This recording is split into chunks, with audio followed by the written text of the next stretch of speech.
Today we're going to be reviewing the Jordan 3 football cleats in the black cement colorway and settling it once and for all, what position are these for? Because no one can seem to agree, but we know. All right, let's just jump into the detailed shots first. Okay, so here we have the cleats and here we have the box. Now, if you guys watched the chart, we already did the unboxing, so I'm not gonna fake it and try and do it again. But it's just a standard Jordan box. We got the Jordan logo on the top here, kind of embossed in. It is a 12, and these are called the Jordan 3 Mid TDs.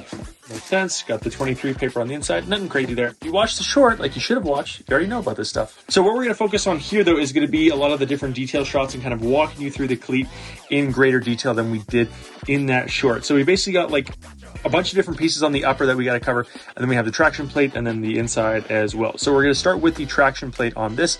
Now this is going to be the Nike Alpha traction plate they've used on a ton of their cleats over the past 5 or 6 years. So they debuted this back on the Alpha Menace 2s, and we're on the Alpha Menace 4 now. So this plate exists across a bunch of different generations of cleats. It's tried and true. They use it on a bunch of different things. And just to show you that, so this is going to be the Alpha Menace 2 that it was first on.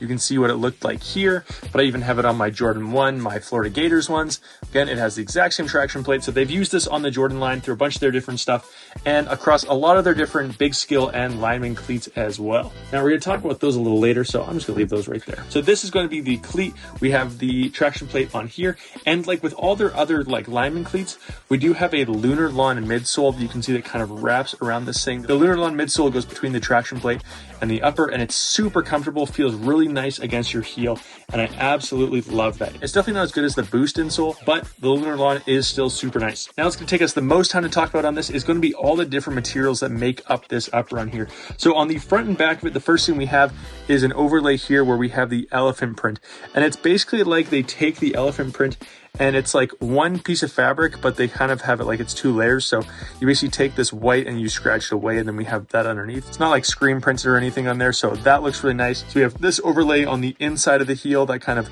wraps around and goes all the way around to this side of the heel. Now on the back of it, we have a classic kind of suede material here, and that has a little pull tab on it that you can kind of get your finger underneath, and that's how you can kind of slip these cleats on with a Jordan logo pressed into that there. Now on the back here, we have this synthetic material that wraps around that's kind of this gray, and it has a bunch of these little perforations in it that I think are for breathability. I don't know how much they actually do, but we'll talk about that later.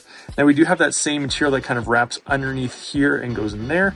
We have the eyelets here that connect through these eyelets here, and then the lower ones, which are a part of this right here. Now we do have these red holes here, and I don't know if you could actually, doesn't look like you could switch it out for that. I don't know if you could. No, so you can't feed it through these instead of that. They're kind of just more for show. But again, these are not things that are new for the Jordan 3. So if you've owned a pair of Jordan 3 shoes before, you pretty much recognize everything we were talking about here.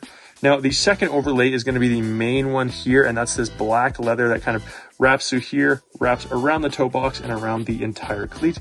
And at the top, you have 2 different choices that you can put your laces through if you want to get different amounts of lockdown to keep your heel in place. The next overlay is going to be this one. This is more like another suede material that kind of wraps around here, goes underneath the toe box and kind of tapers in, and then again it wraps around to this side. And then on the front of the toe box, again, we have one more overlay. It could be that elephant print that wraps all the way around there. Looking at the tongue, it's a similar synthetic material to what we have on the back here, and it has the Jordan logo embroidered in there in the classic red, and that goes in down here. It has the same synthetic material that you have at the other spots around here as well. Looking on the inside of the cleat, we have a lot of thick padding that wraps all the way around the ankle.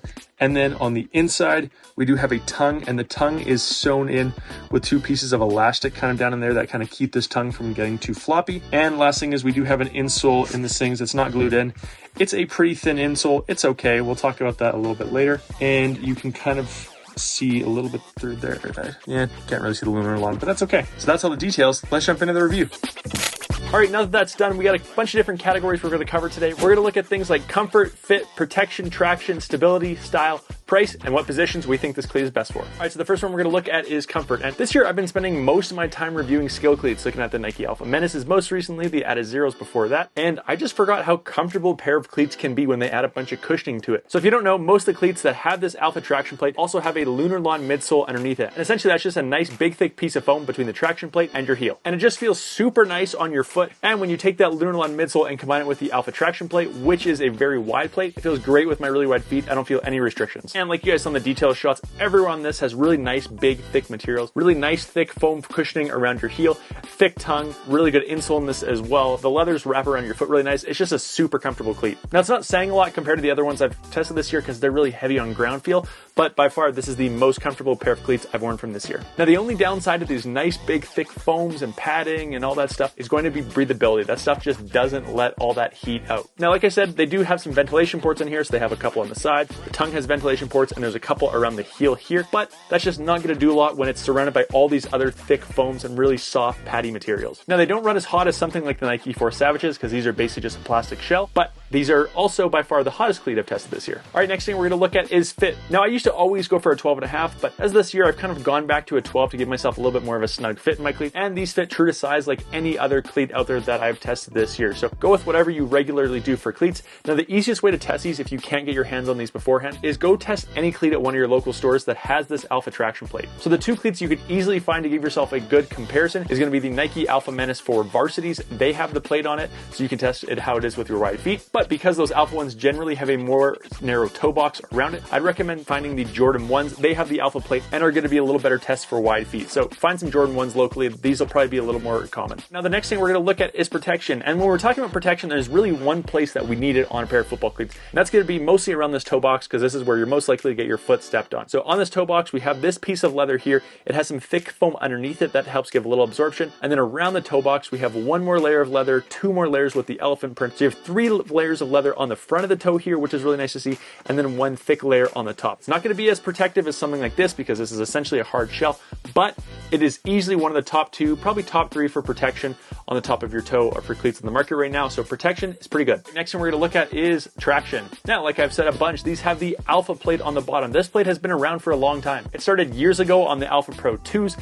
and ever since then, a lot of people have loved this traction plate. And that's why, although I would love if they would have updated to the X-Frame, which is essentially the newer generation of big scale traction plates that Nike has come out with, people aren't really mad to see this other Alpha plate continued on their cleats into the future. I'd like to see the new stuff in it because I think this shoe was $190, so I kind of want the new technologies in it, but I have really no complaints about this plate. It has really nice, big, thick studs. They're really long, so they're good for long grass. They dig in really nice, good amount of stability. It's just a tried and true plate. I understand why they keep using it. All right, next thing we're going to look at is going to be stability. Now, this is still a mid-cut cleat, so it's not the highest on the market. It doesn't give you as much ankle support as something like the Nike Force Savages or the Jordan 1s, but it does give you more ankle support than like the Nike Alpha Menace line from this year, so it's kind of somewhere in between those two. Now, because these are based off an old school design, they rely on old school laces, so the only way you can get these things really tight around your foot is by snagging up these laces, and there's no crazy tech that like pulls it in around your foot or does anything unique with it. It's just old school laces, do them up, and you can get it nice and tight. Now, it is a mid-top. It was originally made for basketball. Good amount of ankle support, good amount of stability. No issues with this that I'm worried about with the stability on this thing at all. It's quite nice. All right, next thing we're going to look at is style. And when I took these out of the box, I wasn't blown away. Honestly, part of that is because it was like nothing I didn't expect. Like, it's a Jordan 3 black cement. These things have been around for like 20 years at this point. So it is cool to see a Jordan 3 on a football traction plate,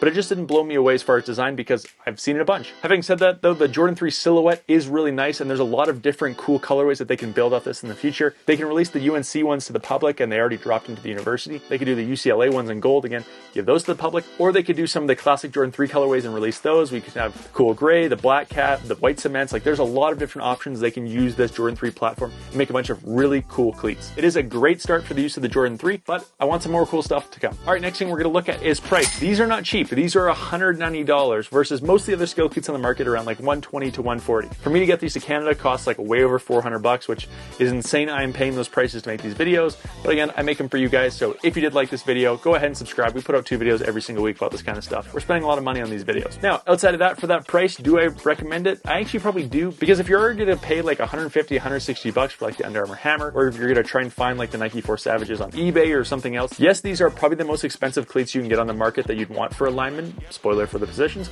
But at the same time, if you're already going to spend like $150, I'd maybe just spend the extra 20, 30, 40 to actually get these, because I think these are probably some of the best lineman cleats on the market right now. All right, last thing we're going to talk about is positions. And it's time to stop the fighting, right? Who are these for? These are a lineman cleat, and I'm going to give you 2 different strains of thought about why these are a lineman cleat. The first is from a branding and a marketing perspective. perspective. So Nike has released 3 Pro cleats this year, 1 per cleat segment. So essentially at the beginning of the year, they released the LeBron Fruity Pebbles. Those are their big skill Pro for the year. After that, they released the Nike Diamond Turfs. That is their skill Pro for the year. And it just made sense that the Jordan 3 was going to be their lineman Pro for the year. So 1 Pro cleat per segment to see how they all do in this first year. Now, from the actual cleat perspective, if you look at it, it's a big beefy traction plate that has Lunarlon midsole. It's a mid-top cleat with tons of protection, not a lot of breathability, and a lot of cushioning and stability. It's a lineman cleat. That's who this is made for. So I'd recommend this for anyone on the O-line, anyone on the D-line, and there's some other positions in it that could probably benefit. So look at someone like a quarterback. You know, Joe Burrow wears the Jordan 1s. Other guys wear the Jordan 1s at more skill positions like George Kittle and Nick Bosa. Both wear Jordan 1s, so they could look at these as well. Even Travis Kelce this year, I think, is wearing a pair of Jordan 12, so